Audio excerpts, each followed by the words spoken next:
Bonjour Christophe Deloire, vous êtes le directeur général de Reporters sans frontières. Vous allez publier demain votre bilan annuel, on va en parler dans quelques instants. Et puis tout à l'heure, vous remettrez les prix pour la liberté de la presse soutenus par TV5 Monde et ça aura lieu au journal Le Monde. Et vous allez récompenser d'abord un journal, on va le dire, et puis une personnalité, un journaliste emprisonné. Oui, le prix pour la liberté de la presse de Reporters sans frontières, c'est un prix qui existe depuis 1992 et qui a couronné, rendu hommage chaque année à des journalistes ou des médias à raison de leur courage et de leur combat en faveur de la vérité, de la réalité, de tout ce qu'ils peuvent apporter à des populations pour leur permettre un épanouissement politique, économique, social.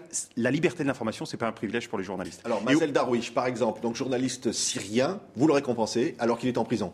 Mazen Darwish, c'est le président du Centre syrien pour les médias et la liberté d'expression, basé à Damas. Il a été arrêté en février 2012 alors que c'était une personnalité extrêmement importante pour la liberté de l'information dans son pays.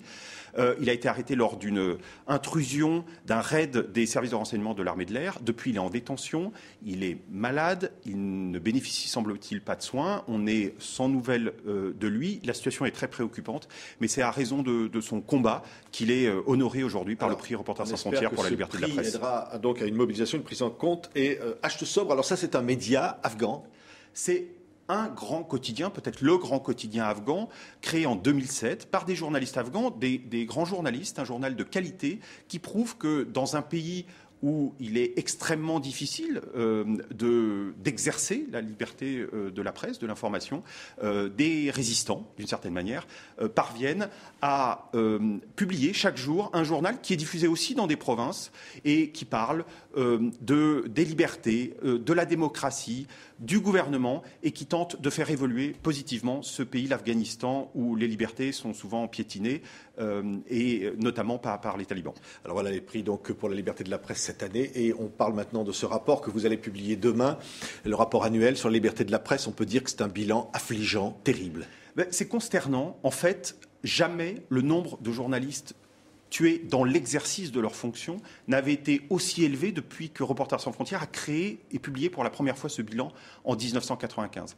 Au cours de l'année 2012, 88 journalistes sont morts et 47 nets citoyens, c'est-à-dire des citoyens qui font de l'information, qui participent à la démarche d'information dans l'exercice de leurs fonctions. Alors les pays les pires, c'est évidemment la Syrie, à cause du conflit, des gens victimes de bombardements, mais victimes aussi des forces des deux côtés, puisque le mépris de l'indépendance est autant le fait des autorités de Damas que des rebelles.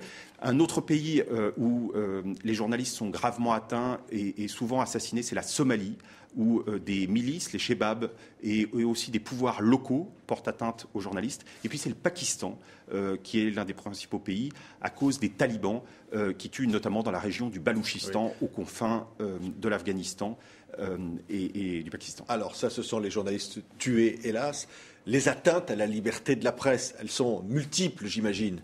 Alors, elles sont multiples. C'est des atteintes violentes. C'est des détenus. Aujourd'hui, à l'heure où nous parlons, 193 journalistes sont détenus partout dans le monde. Le pays où il y a le plus de détenus, c'est aujourd'hui la Turquie, qui est la plus grande prison pour journalistes du monde. 72 journalistes sont détenus. Alors, selon Reporters sans frontières, 42 le sont à raison de leur exercice professionnel. Parfois sont invoquées, par exemple, des infractions telles que du terrorisme, mais ça recouvre de la lutte contre des journalistes qui ne portent pas la ligne du pouvoir.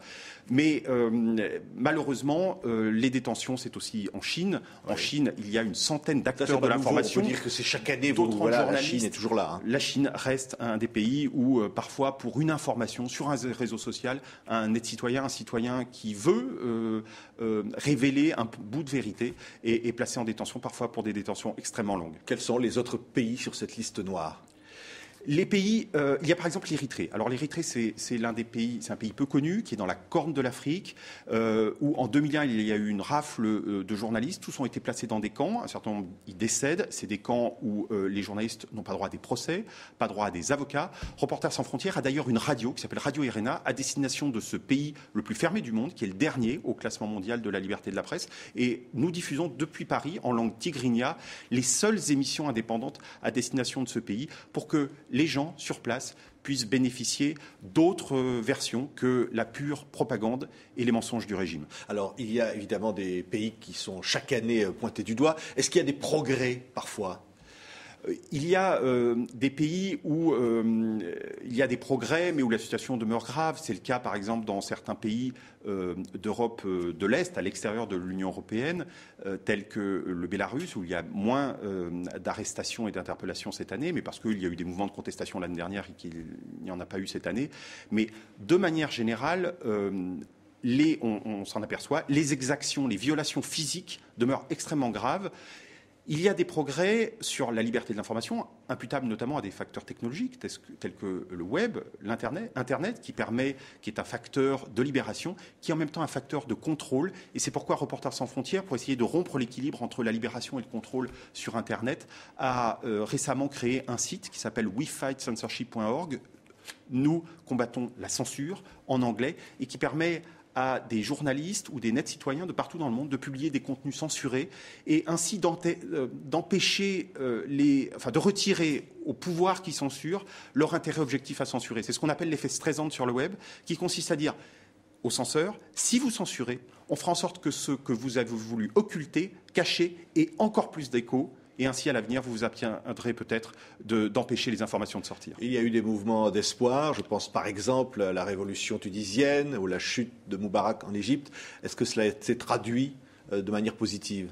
Malheureusement, en Tunisie, où Reporters sans frontières a un bureau depuis plus d'1 an, la situation est extrêmement grave. Il y a des atteintes physiques contre les journalistes, des décrets-lois qui avaient été adoptés il y a quelques mois n'ont pas été appliqués aussi rapidement qu'ils le devraient. Cette semaine, l'AICA, une nouvelle autorité indépendante, devrait être nommée, mais nous veillons à la situation en Tunisie parce que, malgré des bonnes intentions au début, il y a une volonté manifeste de maintenir les médias sous contrôle. Il ne faudrait pas qu'après la révolution du 14 janvier, après le départ de Ben Ali, au fond, autre temps, mais même mœurs, oui, que ceux qui hier étaient victimes de la dictature de Ben Ali aient les mêmes pratiques du point de vue de la liberté de l'information. Alors, Christophe Deloire, on pourrait dire, évidemment, négligez pas les pays que l'on dit occidentaux libres. Par exemple, la France. Est-ce qu'il y a ici, en Europe, des violations des droits de liberté de la presse?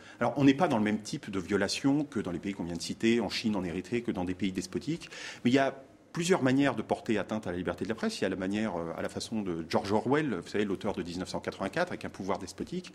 Il y a aussi la manière Aldous Huxley, cet auteur britannique, dans Brave New World, qui montre comment on peut empêcher la liberté par des moyens plus soft. En France, Reporters sans frontières est très attentif aux questions de surveillance des journalistes, à la présomption, à la protection du secret des sources. Il y a une loi qui est en train d'être votée, au mode de nomination des dirigeants de l'audiovisuel. C'est des problématiques qui ont été évoquées par Reporters sans frontières, mais la situation est particulièrement grave en Europe, en Italie, en Roumanie, en Hongrie. Donc il y a une grande attention, y compris sur des pays de l'Union européenne. Allez, on va se détendre. Voici 100 photos de Sam Shaw pour la liberté de la presse. C'est le très bel album que vous avez publié cette année, donc évidemment au bénéfice de RSF. Donc avec ces photos de Marilyn Monroe, on le voit ici évidemment, parce que c'est vrai, on va peut-être voir quelques photos passer. Ce sont des photos superbes. C'est un très très bel album qui montre vraiment. Là, on est dans le people, on est dans la beauté, dans le glamour, mais on peut évidemment montrer du glamour et puis dire on soutient les journalistes. L'album Sans photo pour la liberté de la presse, l'acheter, c'est à la fois un acte militant et puis c'est un achat aussi de collectionneurs, d'esthètes, puisque ces photos qui nous ont été généreusement accordées par les ayants droit de Sam Shaw, comme à chaque fois, le dernier album c'était McCurry sur l'Afghanistan, on essaie d'alterner. Et là, c'est du glamour, mais comme le dit une actrice qui publie un texte dans l'album, c'est du glamour sans le caractère factice du glamour. C'est vrai qu'on pénètre avec Sam Shaw, qui est un New-Yorkais, qui a commencé par photographier la vie quotidienne des habitants de New York, dans un Hollywood où on va sentir l'humanité. Donc on a des photos de Marilyn, voilà. Et c'est un régal. De Marlon Brando, de Gina Lollobrigida. Voilà, c'est moins de 10 €. Merci d'avoir été notre invité, Christophe Deloire, le directeur général de Reporters sans frontières.